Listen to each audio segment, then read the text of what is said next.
Good evening. My name is Lou Panessa, and I'm the Student Success Specialist with the York Catholic District School Board.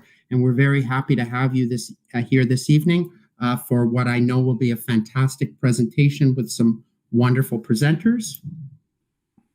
In order to access the slide deck, and I noticed that a number of you are already on, but if you want to access this slide deck, all you need to do is insert this bit.ly into your URL, and you'll be able to follow along at home.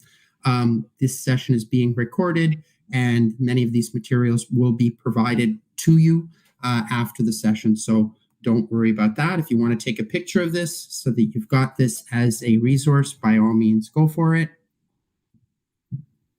So moving on to the next slide, let us begin with a prayer. I'd like to invite Frank Nardi, one of the Pathways consultants, to lead us in prayer. Thank you, Lou. Good evening, everyone. Let us start off the evening with a prayer for students. In the name of the Father, the Son, the Holy Spirit. God of light and truth, thank you for giving me a mind that can know and a heart that can love. Help me to keep learning every day of my life, for all knowledge leads to you. Let me be aware of your presence in all things and at all times. Encourage me when work is difficult and when I am tempted to give up. Encourage me when my brain seems slow and the way forward is difficult. Grant me the grace to put my mind to use, exploring the world you have created, confident that in you there is a wisdom that is real. Amen. In the name of the Father, the Son, the Holy Spirit. Thank you very much, Frank. And at this point, I'd like to ask Lloyd Yanis, who is one of our fantastic teachers and consultants in the Student Services Department, to read the land acknowledgement.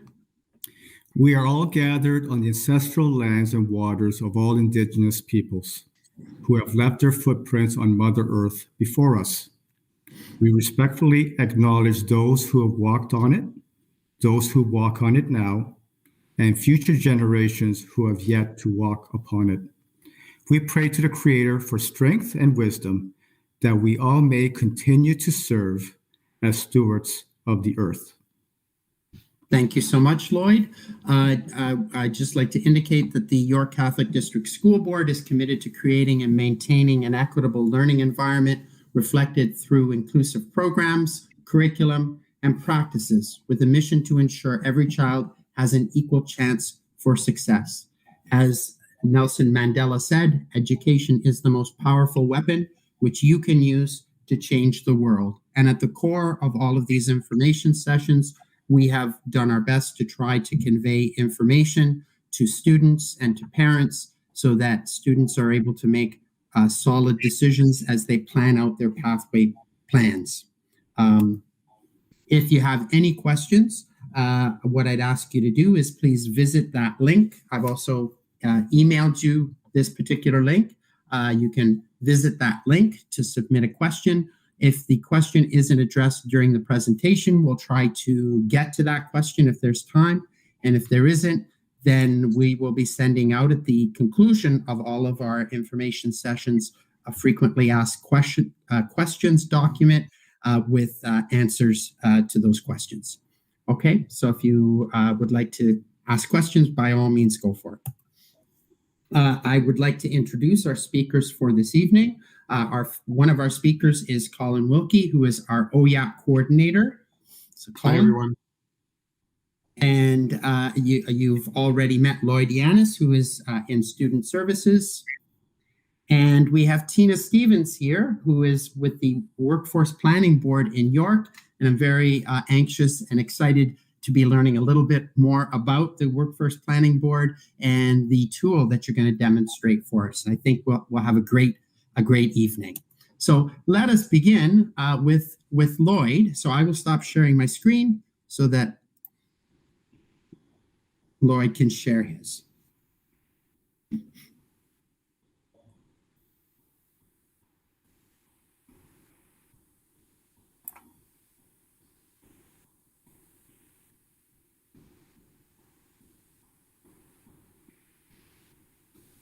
Well, hello, everyone. And again, thank you for joining us this evening.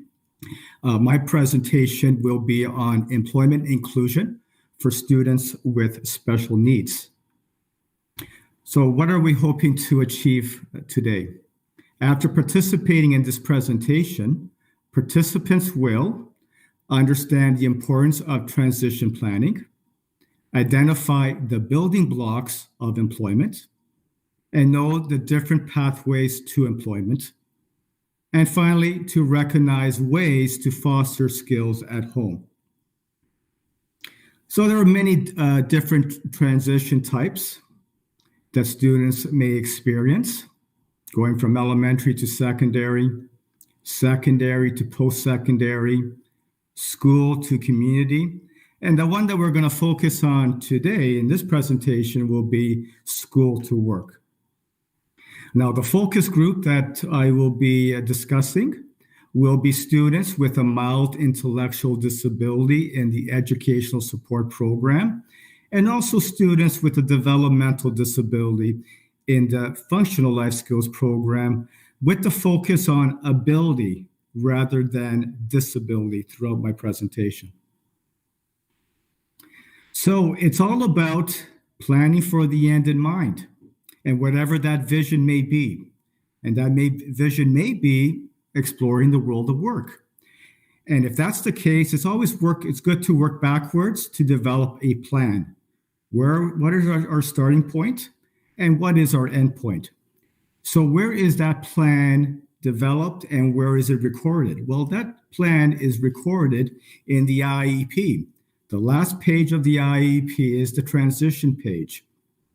And what you have in front of you is an example of an IEP transition page for a person by the name of Jane, who will find meaningful work following high school. And as you can see, there are specific actions required, persons responsible for the actions, and very specific timelines. And maybe one of the actions required is for your son or daughter to participate in a work experience program. So what is the work experience program that I'm referring to at York Catholic? Well, it's an inclusive experiential learning program intended for students with special needs. It's offered in each of our high schools. It's delivered by a special education teacher and delivers a job readiness curriculum. Schools are supported by 2 itinerant work experience teachers, and that's new this year. We're very excited about that. Workshops and safety modules are available for each student. Provides opportunities for students to make connections within the community, and works with pertinent stakeholders to identify, prevent, and remove barriers to enable all students to fully participate in work experience opportunities. So the work experience program takes a look at 3 areas: pre-vocational skills, vocational skills, and finally employment. So let's take a look at each of these 3 areas. We'll start off with pre-vocational skills. So pre-vocational skills, what am I referring to here? Well, I'm referring to time for students to understand time in a workday, punctuality, attendance. Next is following instructions and directions, following multi-step instructions at some point. Personal appearance, hygiene, being able to communicate effectively, asking appropriate questions. Social skills, being able to interact with a variety of individuals in a variety of settings. Task-oriented, being able to complete a task in the allotted time. Being a motivated self-starter is also an area that we look at. And finally, health and safety, with regards to being at the work placement and also within the community. The ability to problem solve, to be able to know what to do in a certain situation. I missed my bus, what do I do? A customer just asked me a question I don't know the answer to. Who can I ask for support? Developing fine motor skills, transportation to and from work, and ultimately knowing who your supervisor is, who is your boss. So that involves pre-vocational skills. Let's take a look at vocational skills now. The user manual that you see on the left is called the Reading Free Vocational Interest Inventory. This is really a wonderful resource that schools are using to determine what students are interested in doing. And again, it's all about the student's voice here, that the student has the ultimate say with regards to what he or she would like to do. So within this interest inventory, it has many areas. And we'll be talking about those areas and give you examples of placements that we've had over the last several years. So the first area is material handling. And you can see a picture there. And we've had placements at Shoppers Drug Mart. The next one is personal service, hair salons right throughout York Region. Laundry service is the next area, and we've had a partnership with Good Life. Automotive, Canadian Tire has been a wonderful partner with us. Building trades, the Woodery at Large Daybreak in Richmond Hill. Clerical, the mailroom at insurance companies. Animal care, Reptilia, located in Vaughan. Food services, Swiss Chalet has been a wonderful partner. Patient care, retirement homes in Richmond Hill. Horticulture, nurseries throughout York Region. And finally, the last area is housekeeping. And we've tapped in on local churches, and they've been a wonderful partner as well. Now, you may say, my son or daughter may not be quite ready to be at a placement within the community. Is there something that could be done within a school setting? And the answer is yes.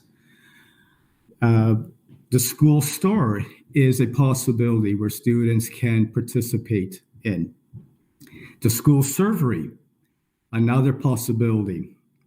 Working in the main office with the secretary. Or it could also be a council, like the Environmental Council, with regards to the recycling plan. So the last one is employment. If you think about the pyramid, we did pre-employment, we did pre-vocational, vocational, and now we're doing employment. So what are the pathways to employment following high school? And you can see that there's many ways to get to the same endpoint. College programs, employment agencies, and the Ontario Disability Support Program. So let's take a look at each one of those. So what you have here are a number of colleges, and each of these colleges runs a program that prepares the student for the world of work. Now, this is not a complete list, but this will give you sort of a sense of what's out there. So let's start off with Humber College. Humber College has the CICE program, which is almost like a co-op, and it's a 2-year program. Georgian College in Barrie also has that program, and Durham College in Oshawa also has the CICE program. Centennial College, located in Toronto, and again, Humber College, both have a food prep program, which is a program that our students have participated in. In downtown Toronto, there is George Brown College, and George Brown College has a 1-year program, and that program is called the College Vocational Program. So that's the college's programs, all preparing students for the world of work. So what's the other avenue? Employment agencies. And as you can see, there are employment agencies throughout York Region. In the north, specifically Newmarket, we have the March of Dimes, Community Living Central North. In the east, Markham, we have JVS Employment Services and Community Living York South. Central, Richmond Hill, Thornhill, the YMCA Employment Services and Arena Supported Employment. And finally, the west, we have Community Living and the Costi Youth Job Connection, and that's in Vaughan. So what do all of these have in common? They all have a common theme in that they focus on finding out what the student likes to do with regards to interest inventories. They help the student find a job. They prepare the student for the student participating in classes, and they do on-the-job support.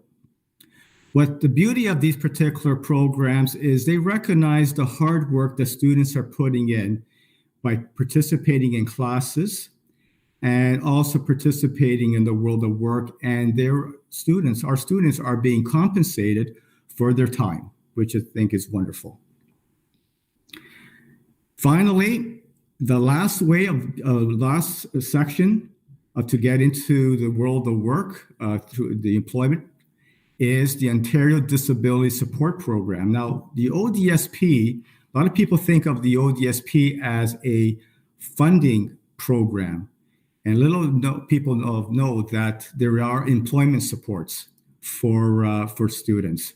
If you have a disability and can work and want to work, the ODSP is another avenue to get to employment. So what can we do as parents? Well, we can foster skills at home. And you can see here, there's a number of ways of doing that. Vacuuming, folding the laundry, answering the phone, making the bed, sending a text messages, visiting someone, cleaning the shower, ordering a pizza, hanging a picture, meal prep, yard work, feeding the dog, buying groceries, dusting. These are all ways to engage your child and foster skills at home. Now, you may say, well, I don't think my child is independent enough to be doing some of these jobs, and that's perfectly fine. So let's focus on do with versus do for.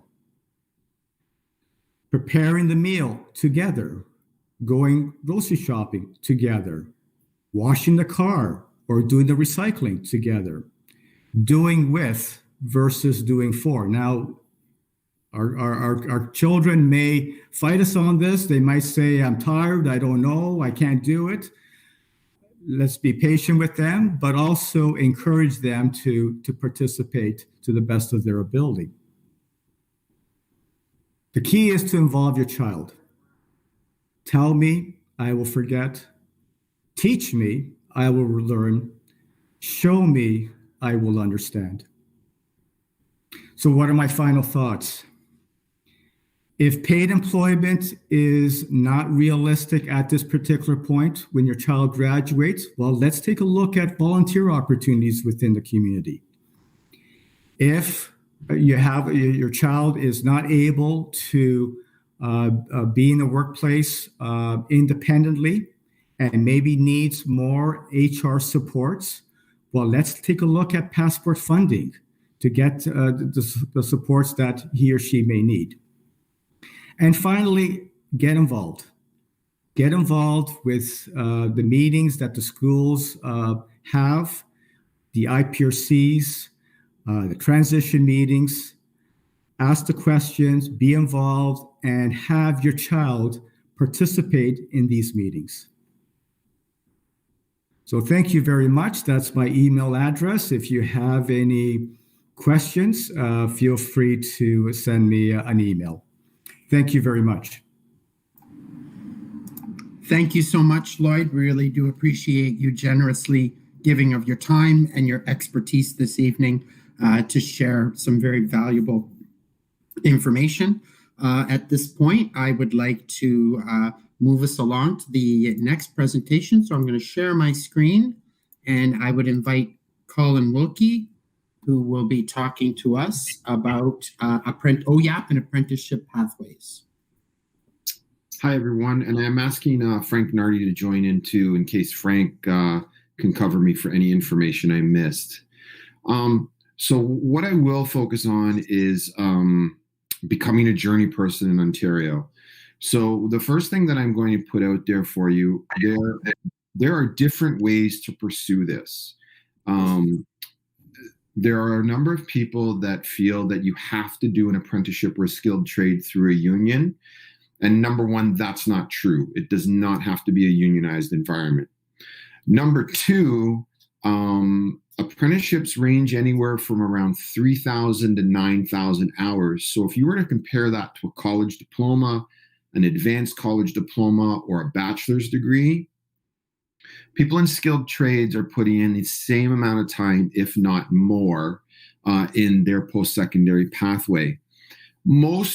Most apprenticeship programs in Ontario follow the same route.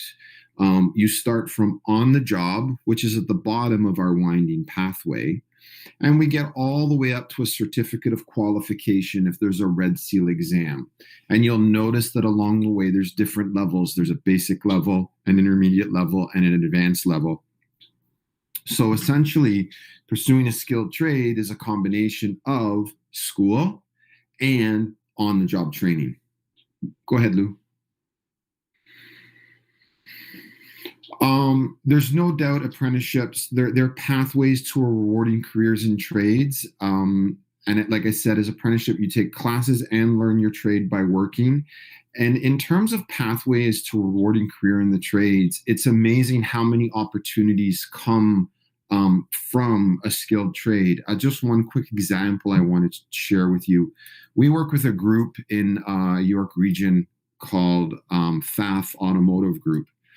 And FAF Automotive, when they take on an automotive service technician apprentice, part of their pathway is not just in the back of the shop. They will work with the apprentice in the front of the shop too. So the apprentice is not only going to learn about the vehicle part, they're also going to be part of management, marketing, finance, dealership, logistics. And that way, what FAF like to do is they like to create a well-rounded employee that knows the whole business.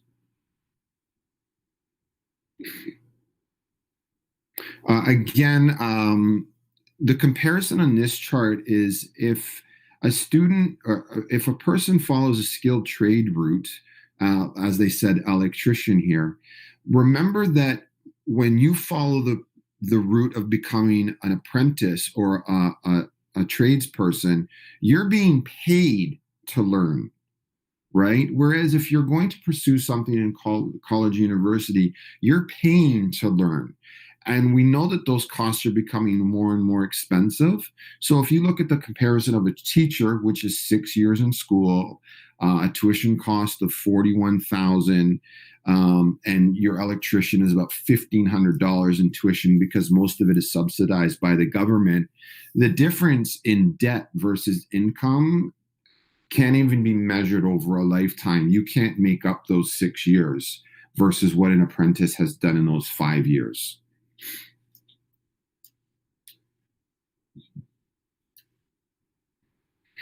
So at York Catholic District School Board, we can offer pathways for students as early as grade 11 to pursue their skilled trade. So we run a program called the Ontario Youth Apprenticeship Program. And essentially the program starts in grade 11, and it's an opportunity for students to take a co-op, a 2 or 4 credit co-op in grade 11 and explore what skilled trade they might be interested in pursuing. And you can see in the second bullet, we have anything from electrical to plumbing. And then in the automotive industry, we have automotive, truck and coach. We have cook, bake, carpentry, drywall. We have a tremendous amount of choices for students. And The one thing I want to make clear is when students start this pathway in high school, this is the start of their post-secondary pathway. They're not doing something for the sake of grade 11 and 12, and then they're moving on to a completely different program after that. This is the students starting their pathway in high school. So in grade 11, it's kind of like an exploratory process. And in grade 12, we can really focus on building the apprenticeship program into the student's pathway. And what I mean by that is we have a combination of accruing students' hours towards their apprenticeship or combining part of their education with their hours that they're pursuing in their apprenticeship.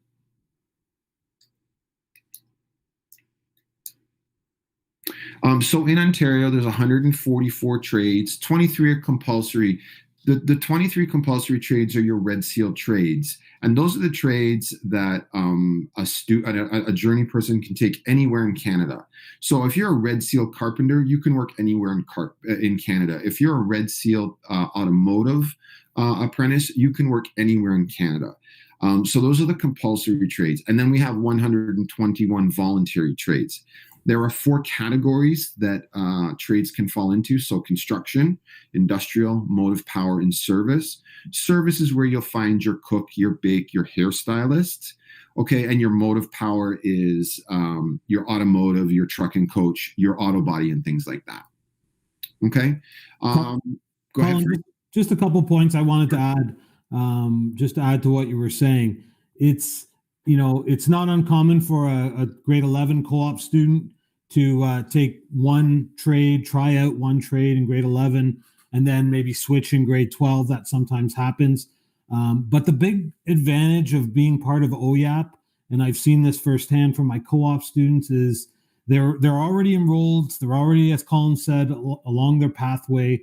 As part of OYAP, they have a consultant from the ministry that's assigned to them that they have that they're able to call and ask questions. So by the time they leave grade 12 out of the OYAP program, they're already enrolled. Sometimes their hours are sometimes already counting towards their apprenticeship. And most importantly, they already have a solid understanding of what the apprenticeship route entails, and they have a good connection. They have what we call a consultant to the ministry that they can call, and so there's really a strong sense of confidence and understanding of what they need to do. The other point I just wanted to add, going back to what you were saying, is that regardless of if a student goes to college, university, or regardless of what their education is after, if you want to become a tradesperson, you still have to go, even if you have a university degree, you still have to go along that apprenticeship route, regardless of what your education level is. In fact, many students, especially in HVAC, I can say firsthand, are university students that come out of university with that big debt and a nice piece of paper that says they have a degree, but they don't have a job, and then they end up back in this apprenticeship route. So really understanding OYAP and the apprenticeship route is really, really important. Sorry, Colin. Thanks, Frank. No, not at all. Please chime in anytime. Go ahead, Lou. Next slide. So what this, are we able to blow this up just a little bit, Lou? Just a little bit. And I'll just focus on the first line, automotive service technician.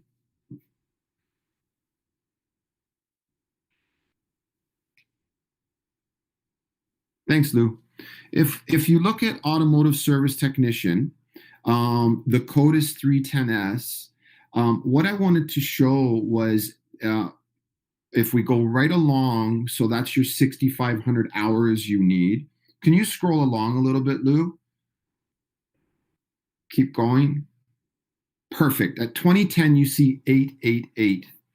The reason that I wanted to show that in the chart is because those are your 3 levels of 8-week training in an automotive program.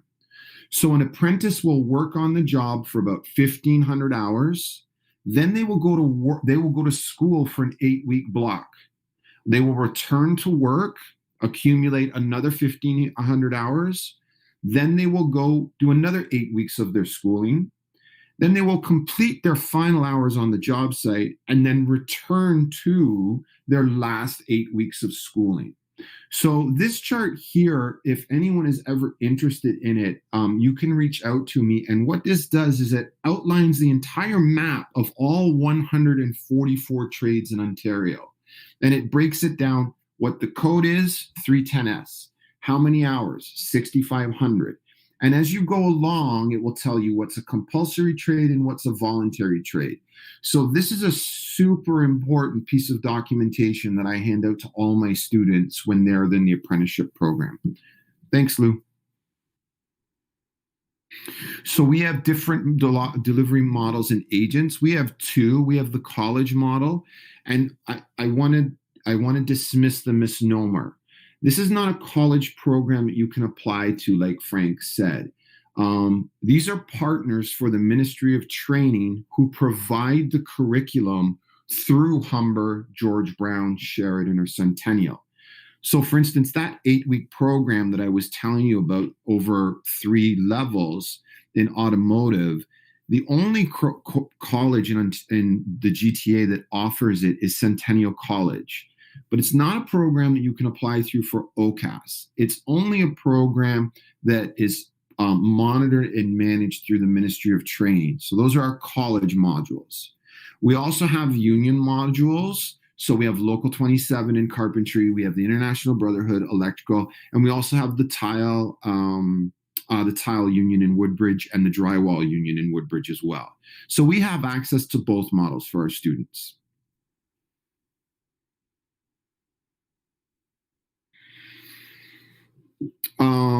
So what this slide basically goes, I won't repeat the first two, but what I want to talk about are the bottom two. There's different ways that our students, once they pursue their level 2 and level 3, how they can continue to pursue it.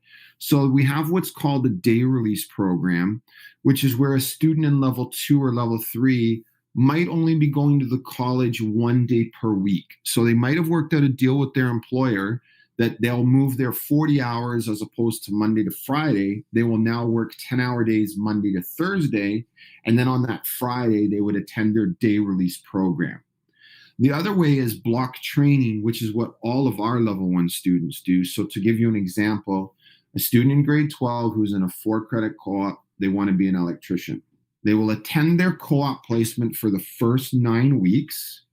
Then they will attend that 8-week block training at either Humber College or George Brown College to pursue their level 1, their basic training in the electrical program.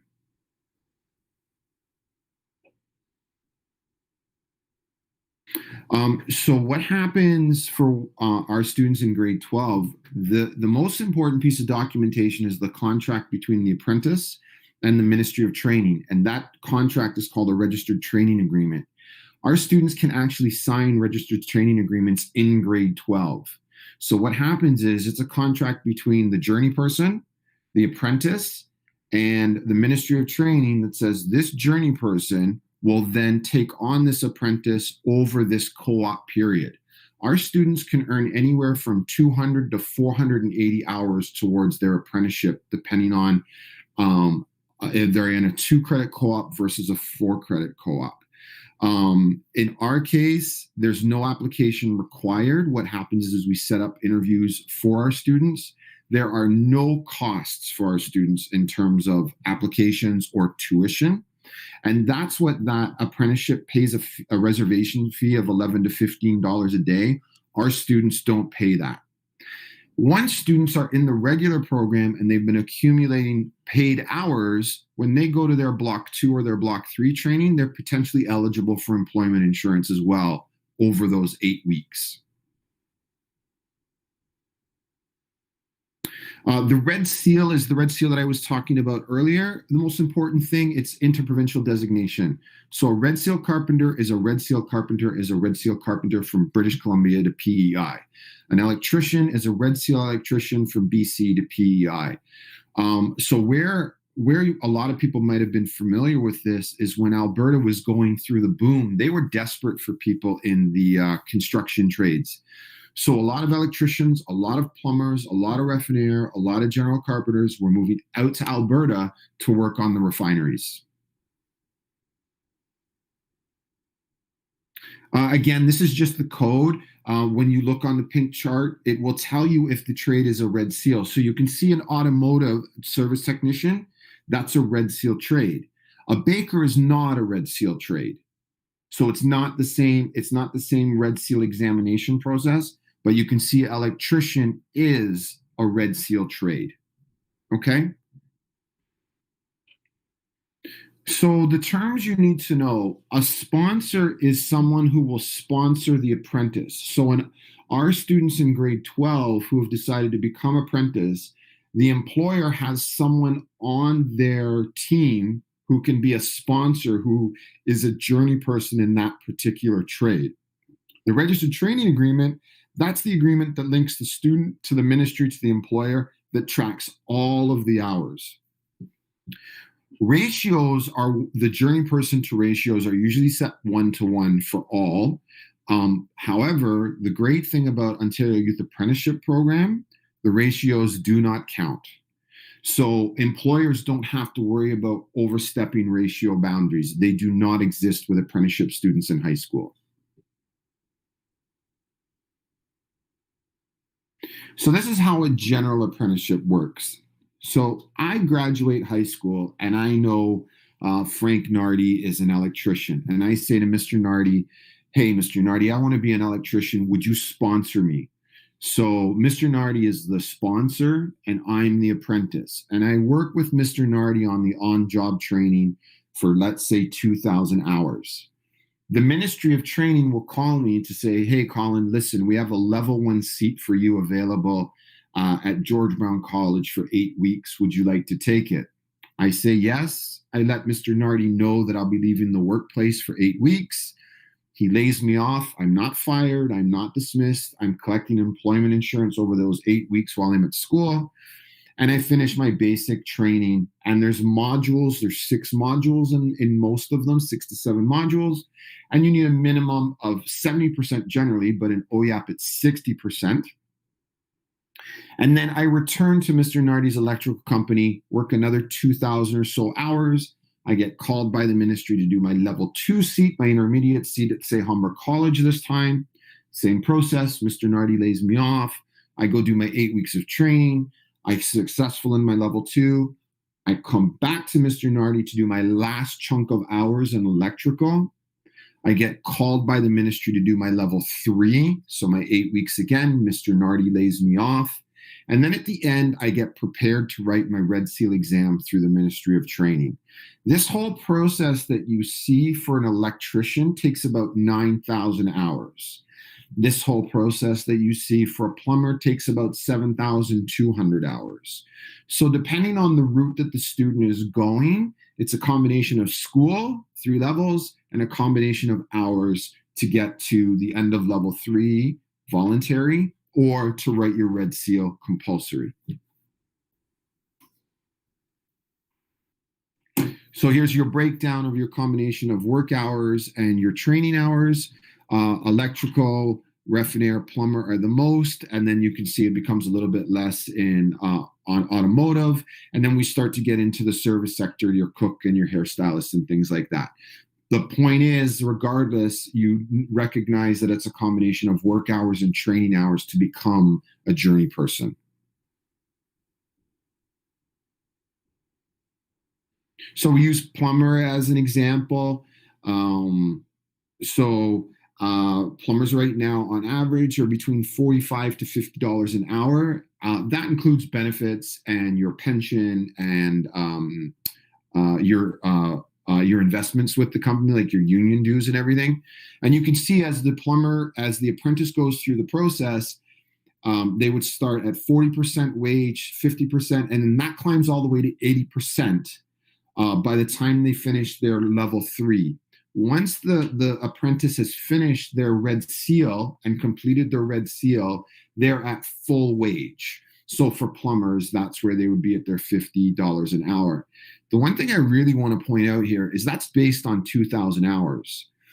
You're hard-pressed to find any plumber right now, any electrician, any ref and air in the GTA that's working less than 2,000 hours. With the amount of overtime and building that's going on in the city, most red sealed journey people that I know in the construction trades are well over $100,000.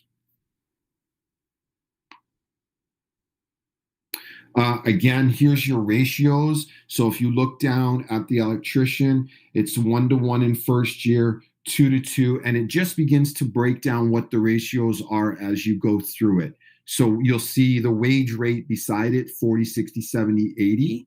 Then those are the change in the ratios on the job site. Okay, again, this is just something I would share if anyone would need it. So the Ontario Youth Apprenticeship Program exists at every school in the province. It's funded by the Ministry of Training, the Ministry of Labor, Training and Skills Development.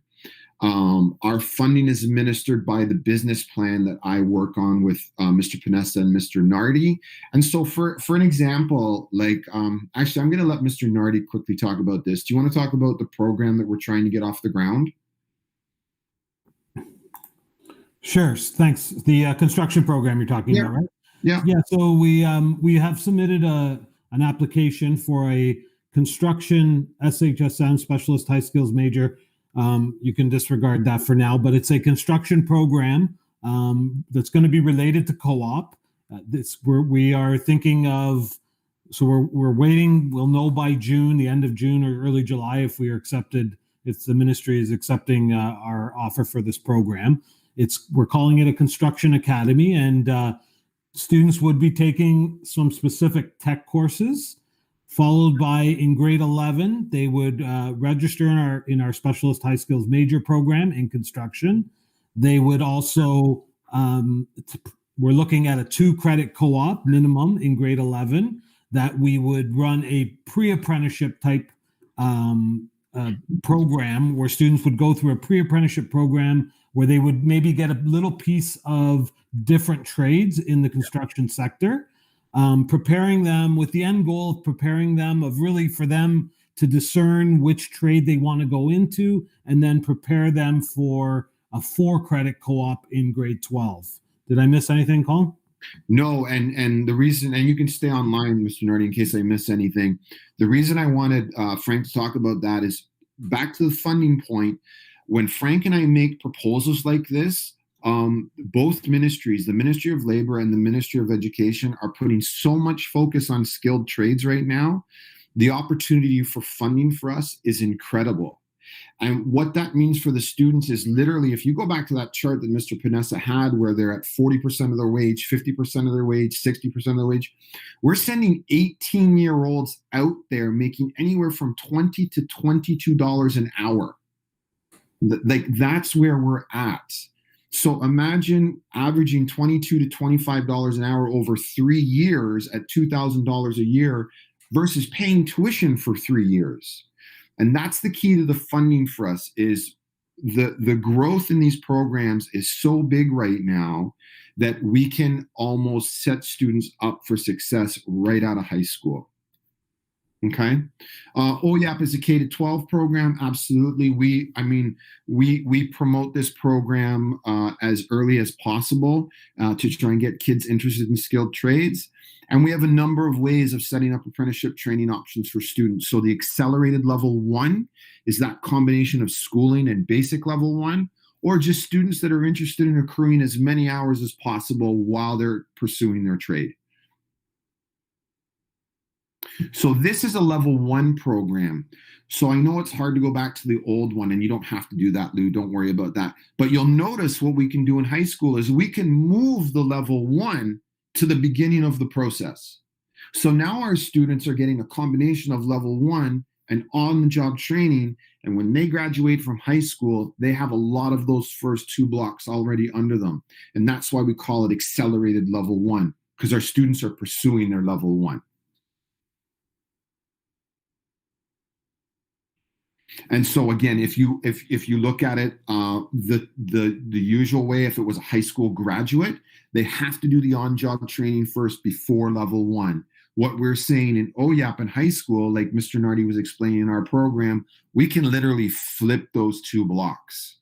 So when students come out of high school, their transferable skills, their real life work experience you can see the difference. Our students are leaving high school with the block education as well as the on-job training, and that's on their resume. That cannot come off. These are the top 10 trades that we've seen in York Region.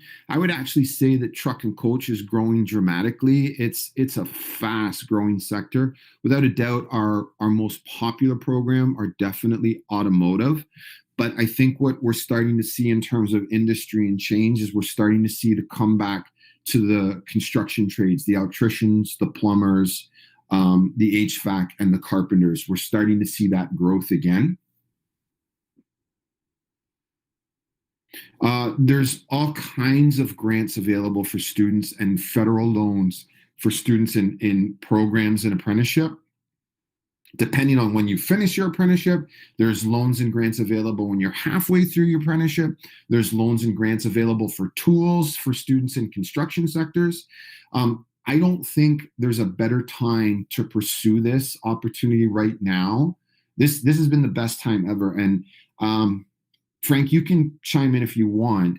I'm kind of dating myself here, but I did about 2/3 of my carpentry apprenticeship a long time ago, and none of this was available to me as a journey person going through the process or as a high school student. And I know, Frank, you have a background in culinary. Yeah, I mean, there's so many different programs that really keep your ears open too. There's government programs that come out all the time in terms of in different trades. In the last one I heard was in stone and brick in Mason, where they were the last student I know of that went there. He was in Mississauga. They paid for the transportation there. They gave him a lunch allowance, a 6-month program, which included a co-op.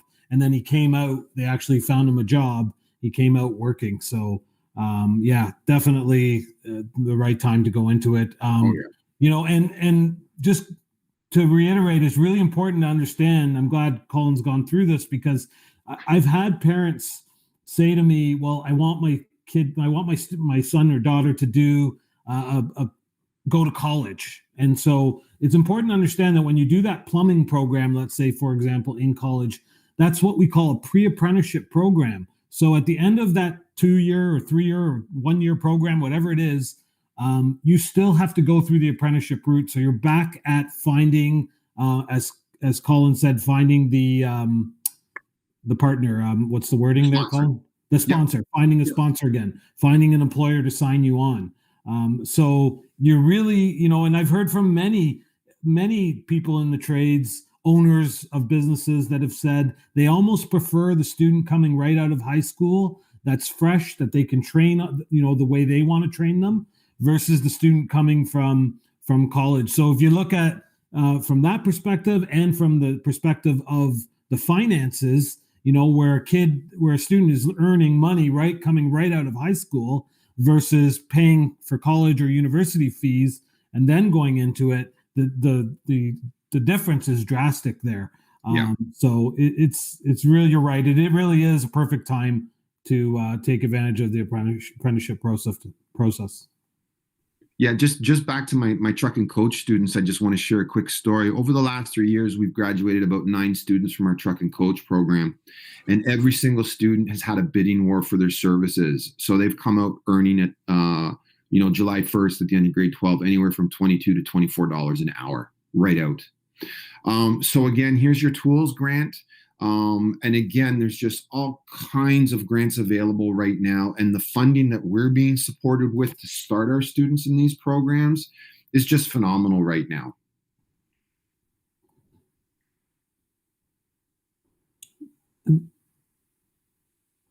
Go ahead, Frank. Did you want to say something? I was just going to add that, the other thing I've heard from a lot of business owners in the trades is that, they get students that are already 25, 26 years old, coming back from college or university. And we've moved, it's been a long time since students have come right out of high school. And so it's so nice to see that these programs are available. And there's really a push to get students to go right from high school right into the apprenticeship again. Because they've said, it is, it is not easy work, especially when you're first getting into it. It's hard work. It's long hours in the kitchen. It's not always easy. But when you're young, when you're coming out of high school, when you don't have that many commitments, like family or whatever it may be, it's the right time for you to really get into that trade right out of high school versus, 5 years or 4 years after college, university, and you have so many more and other commitments trying to get into it. So again, just important, really important to get, so much more of an advantage to get into it right away. Yeah, and to just follow up what Frank had said, if you're coming to this industry after when you're 25 or 26, let's say you averaged a loss of $40,000 a year, that's $320,000 you're not going to make up that you could have started when you were 18. This is something that Lou and I are very proud of since we've started working together. We expose as many students as possible to as many things in skilled trades. So Lou, I know you're very passionate about this. I don't know, do you want to speak to any of this? Thank you, Colin. Yes. And Colin oversees and arranges for a lot of different OYAP and skilled trade experiences for our students. Everything from a Women in Trades career exploration event, which we're very proud of, to elementary schools, visiting various locations, the colleges, exploring the different trades. We're currently working on a curriculum initiative that ties in a hands-on STEM type of an activity to an exploration of the skilled trades. So we've got a lot of things going on. The Ontario Skills Program is something that we're also very proud of, and we're working on finding a way to adapt that so that it works in our current COVID environment, bringing it to the board. So a lot going on in terms of promoting and marketing the program. Yeah. Thank you, Lou. And I just wanted to bring this back at the first time when the new hospital in Vaughan was being listed at $1.3 billion. That's a tremendous amount of money. Remember that 65 to 75% of that building was paid to skilled tradespeople. So when you think about it, when I do these presentations, I try to remind people, think about all the things we take for granted. When you walk in your house and you turn on your light switch, you hope that your house doesn't go up in flames because the electrician has grounded it properly.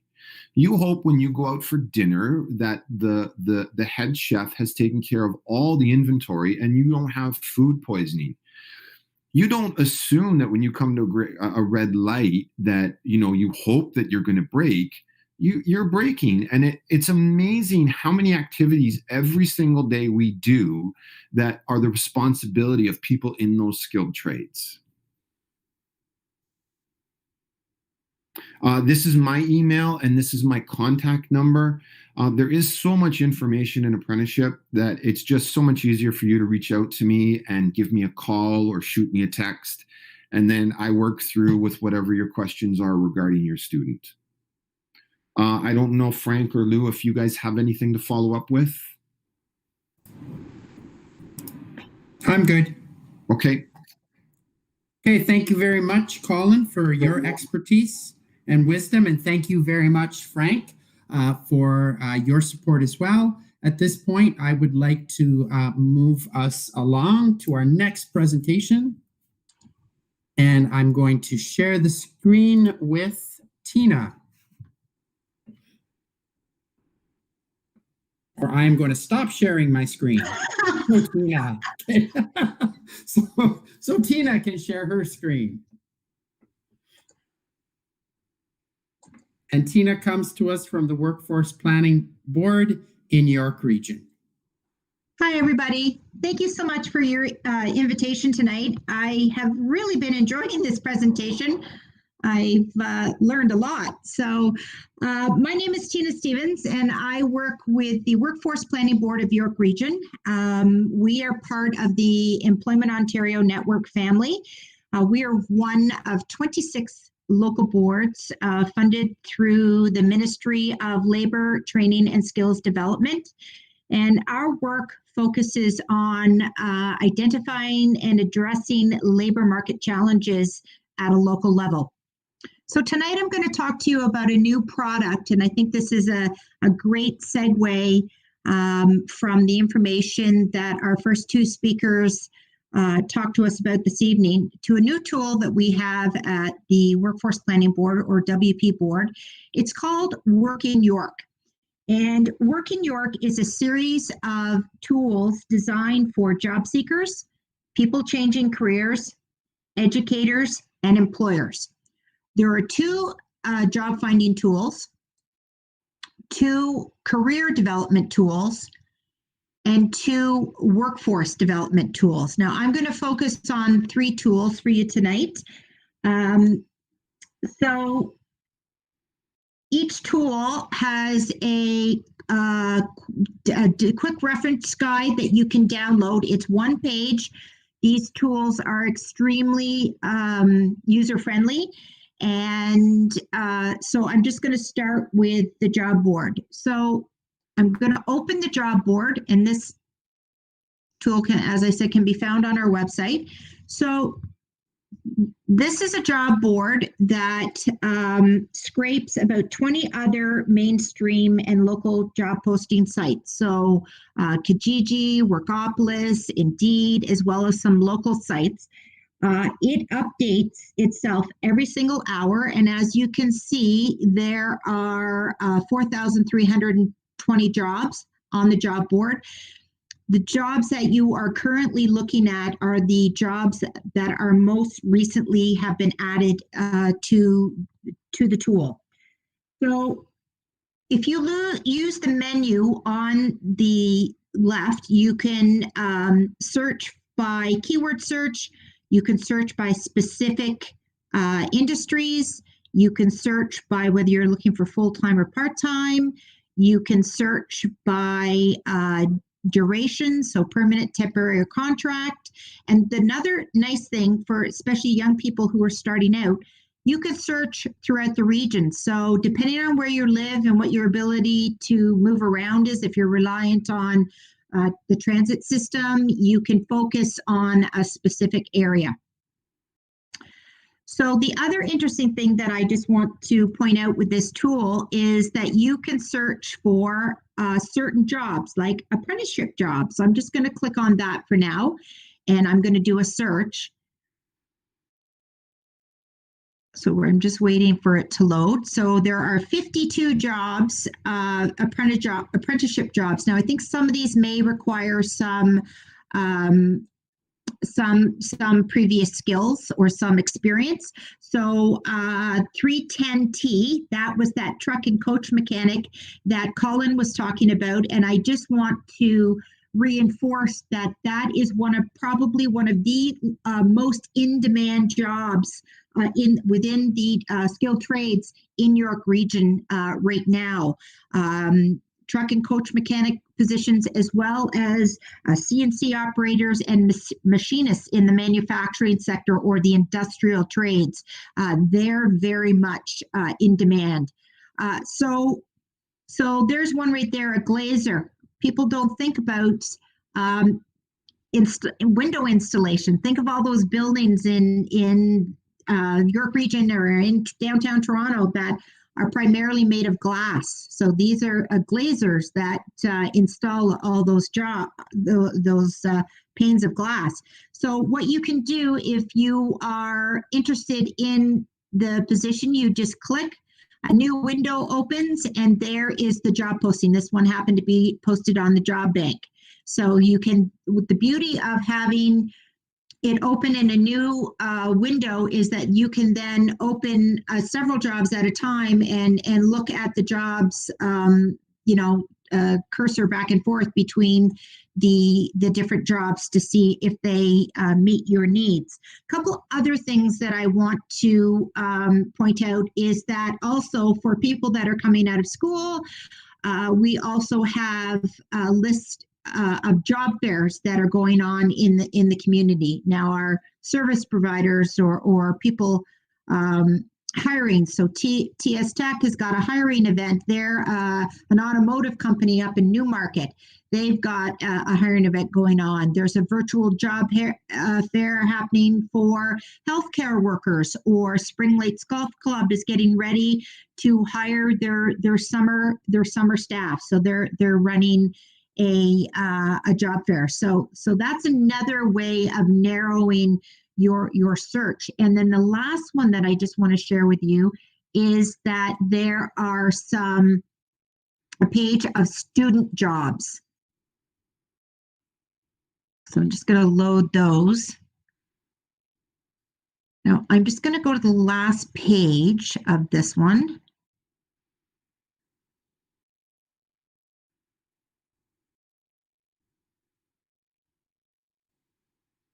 So these are people that are specifically identified that they're looking for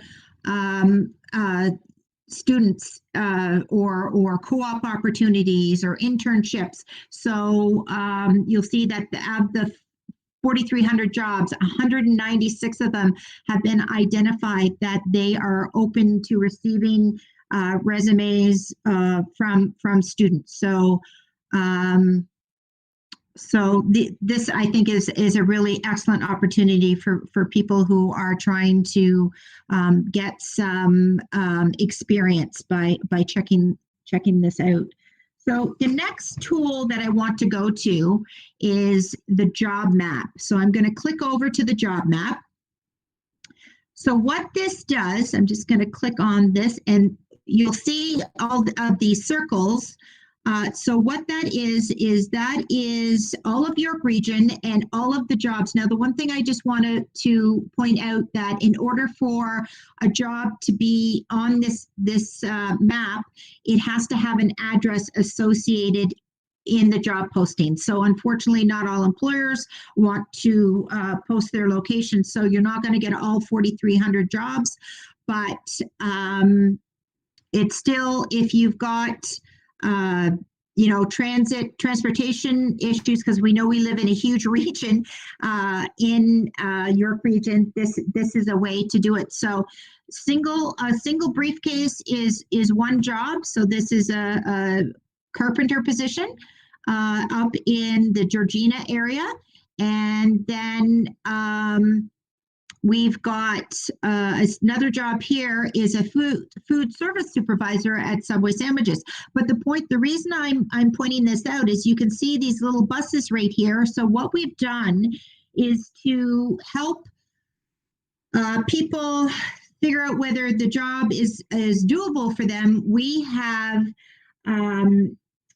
plotted the entire York Region transit system on this map. So the deeper that you go into the map, the bigger you make it, then you can see all of the stops. And if you click on the little bus, it should pop up and tell you, normally it pops up and tells you what stop it is, so you can then do some more research if need be. So what I want to do right now, though, what I love about this map is not only do we so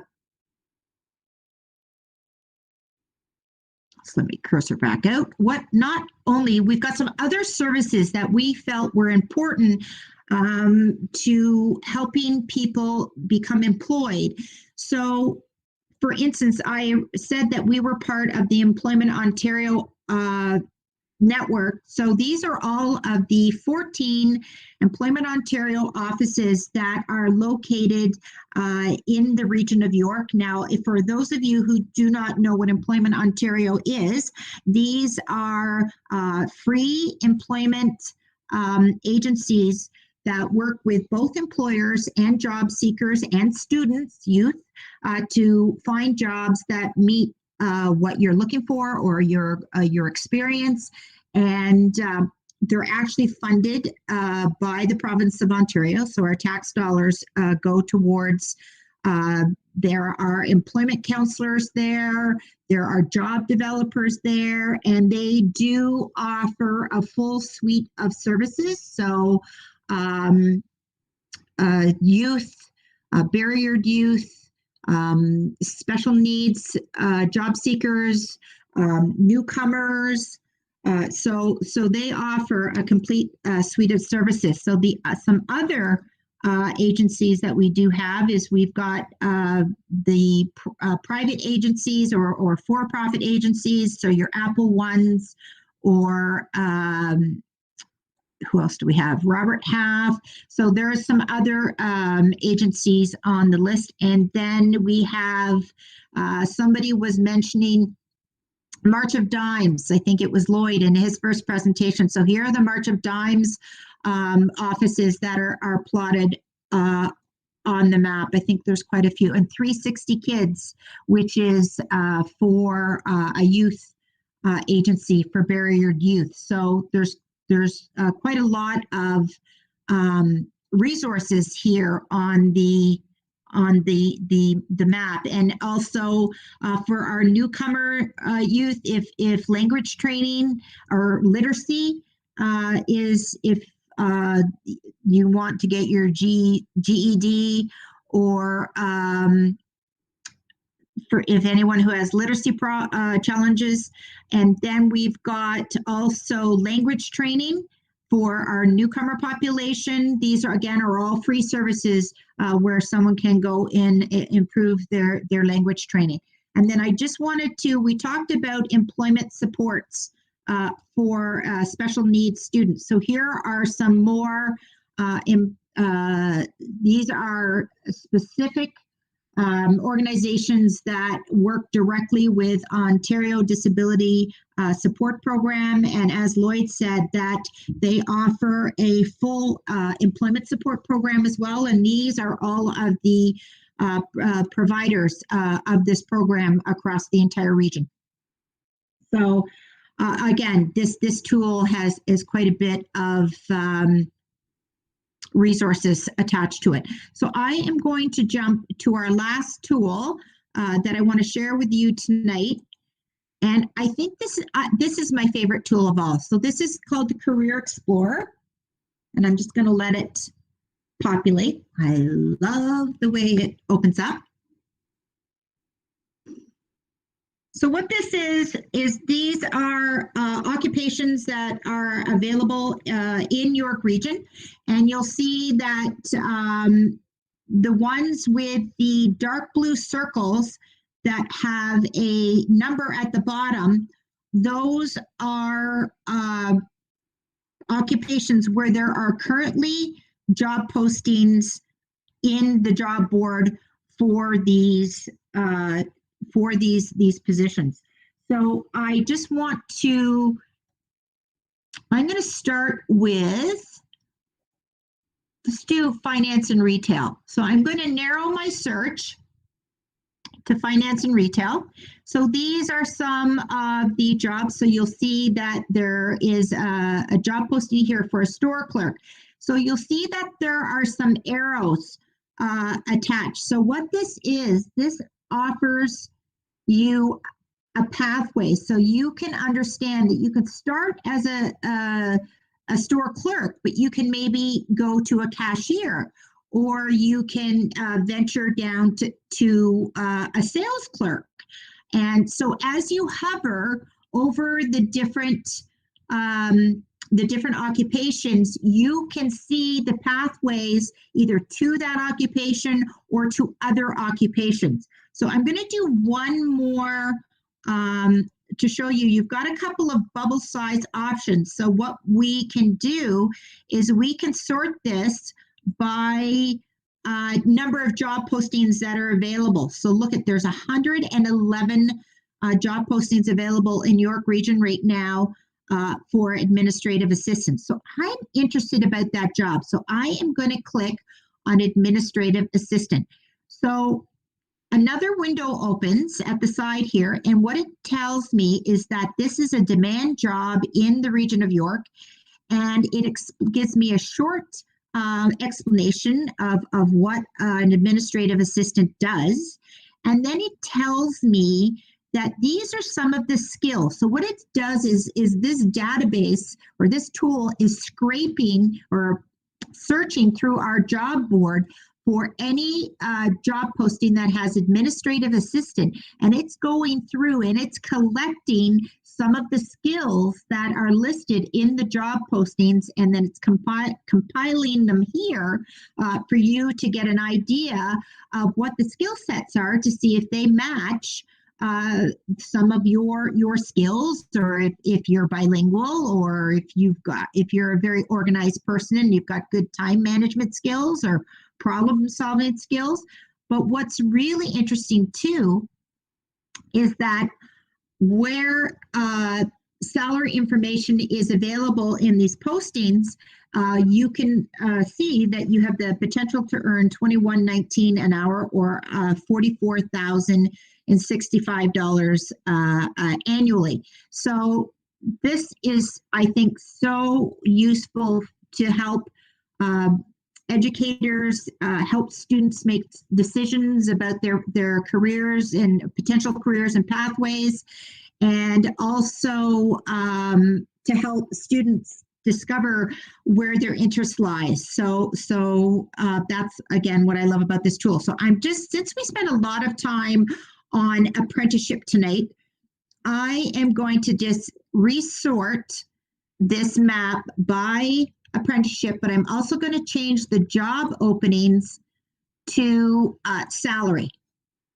So the bigger the bubble, the more money, obviously. So construction manager is a pathway from a heavy equipment supervisor or a renovation manager.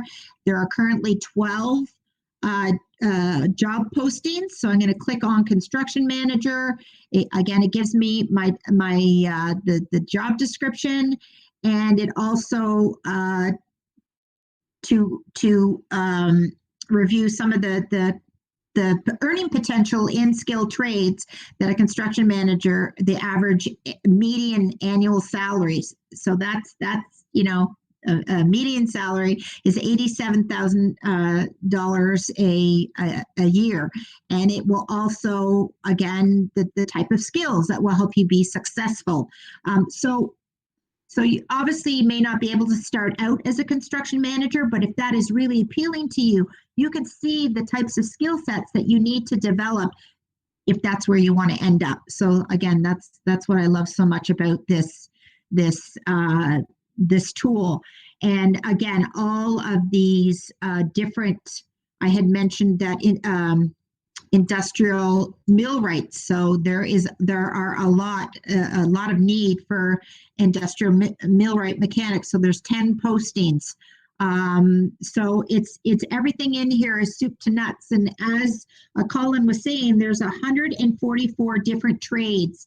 So these are just some of the available apprenticeships in the region. So I think that's the first thing that people need to do is to decide, even with, as Colin said, with that grade 11 co-op, that's kind of like your research phase. Well, this will help you make some decisions too as to things you might be interested in trying out in grade 11, and then fine tuning and making some big decisions in grade 12. So yeah, that's Work in York, and we are very excited about this tool. We firmly believe that Work in York is going to be the largest job finding tool in the entire region. And again, it is used by students, by educators, by employers, because employers can go on and see what their competition is offering from a wage perspective to make sure that they're competitive, and how job postings are being written so they can ensure that they are attracting top talent. So it really is a multi-use tool. So yeah, I think I am done, Lou. So I'm going to stop sharing. Thank you so much, Tina. That was a great presentation. I think it is a very useful tool for our students to be able to take advantage of. So I'm really, really glad that you were able to show us how to use those tools, and what a great job you did in connecting it to apprenticeship and the presentations that came before it. So thank you so much for your time and for being here this evening. It's really great. Just a couple of things before we wrap up our presentation for this evening. I'm sharing my screen. I just want to bring your attention to the following event, a career in the skilled trades offered by HIEC. There is a pre-registration link provided in the slide deck. It looks like it's going to be a good presentation with more information if you want to dig a little bit deeper. I don't know, Tina, if you wanted to comment at all? Yes, HIEC is an excellent organization. They have been around for years and years and years. And if I understand correctly, that is their skilled trades are their primary focus. And if I can just put in one more plug, I cannot agree enough with what Frank and Colin said about what an advantage young people have when they enter skilled trades while they're still in high school, because we see a lot of young people that have gone through college or gone through university and decide that sitting behind a desk is not them, that that they've discovered that their passion is working with their hands. And it is just so much more challenging to try and find that sponsor or that employer on your own when you're compared to being in school and having dedicated people like Colin and Frank and your guidance team to help you find that employer and find your passion. You're so much further ahead to do it while you're still in high school. So that's my beef. No, not at all. Thank you so much. Thank you all very, very much. So we'll move on to thank yous to everyone. Lloyd, thank you so much for bringing us information and your expertise with regards to community living and inclusive employment for our students. Thank you very much to Colin Wilkie and Frank, who also supported for sharing your information around the Ontario Youth Apprenticeship Program and how Co-op helps to support that.